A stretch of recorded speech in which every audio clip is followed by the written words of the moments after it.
Hi there and welcome back to the tabletop. I know it has been a hot second.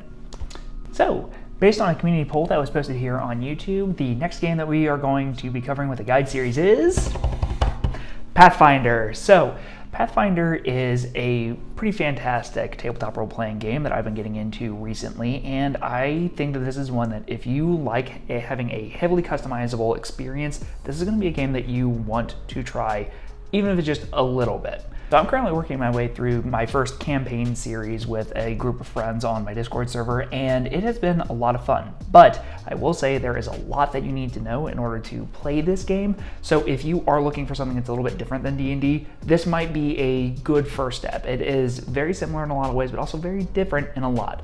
So I wanted to start this off as a kind of a very soft primer, and this is the bare bones on kind of what you need to know about Pathfinder if you want to try checking this game out.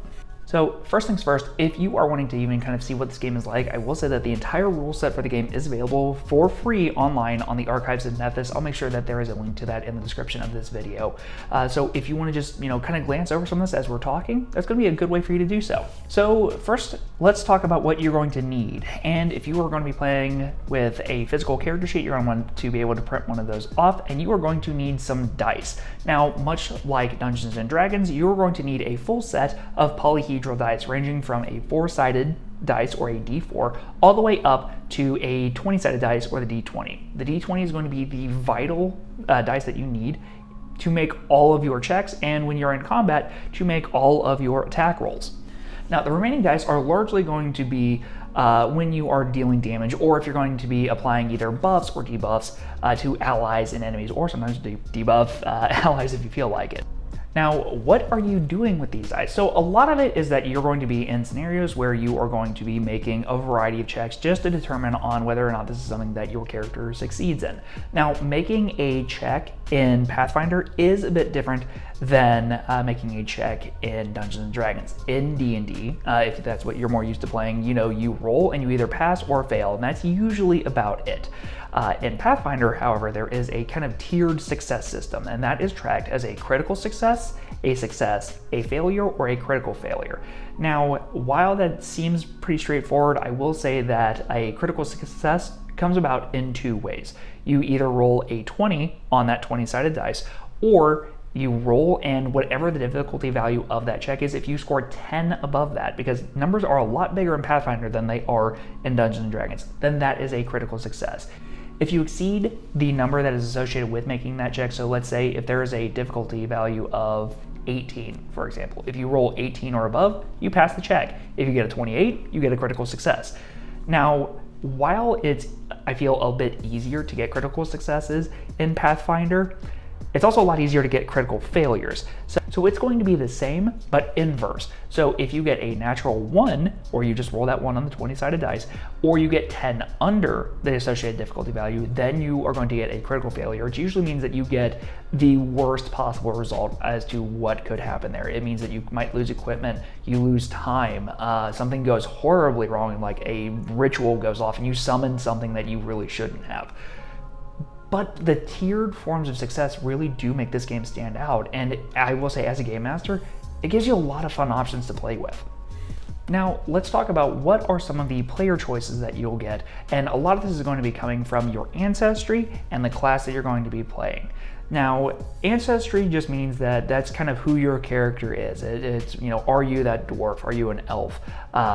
What do you get from that? Normally, you get a lot of feats, because Pathfinder, especially 2nd edition, is a very feat-heavy game. These are going to be making up a lot of what your character is able to do, and there are so many out there, it's honestly a little intimidating. It also means that you need to be planning ahead for your character a little bit more than you do in Dungeons & Dragons, where you're normally only getting, 1 or 2 things usually when you level up. Now, I do have a list here, so you're going to have to bear with me as I read this off, but in the Core Rulebook, there are a total of 12 base classes that players get to start the game with, and that is going to be the Alchemist, Barbarian, Bard, Champion, which is kind of like your Paladin, Cleric, Druid, Fighter, Monk, Ranger, Rogue, Sorcerer, and Wizard, and I will say they do play a bit differently than their 5th edition Dungeons & Dragons counterparts. You're really going to want to kind of look these classes over just to kind of see how different they are. Also, we will be covering a little bit more about these classes in a video coming in the near future.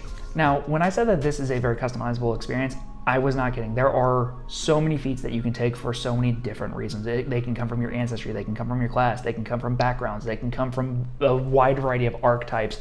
Multi-classing, which means that you're taking traits from multiple classes as your character is leveling up.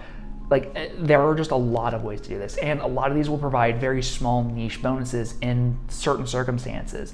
And a lot of this is going to be like, oh, you get like, you know, like a +2 in one thing. And while it doesn't seem like it's a lot, it does add up, especially when you're making a lot of skill checks. And I have to say that I just love the fact that there are these niche checks that are available. And because of this, you're really able to flesh out the character to be what you want them to be more than anything. Now, the last thing that I want to kind of do a brief overview is how combat works in Pathfinder, because it is a lot different than it is in Dungeons & Dragons. In Dungeons & Dragons, you know, you have an action, a bonus action, and a reaction. And you kind of have to do them in that order along with your movement.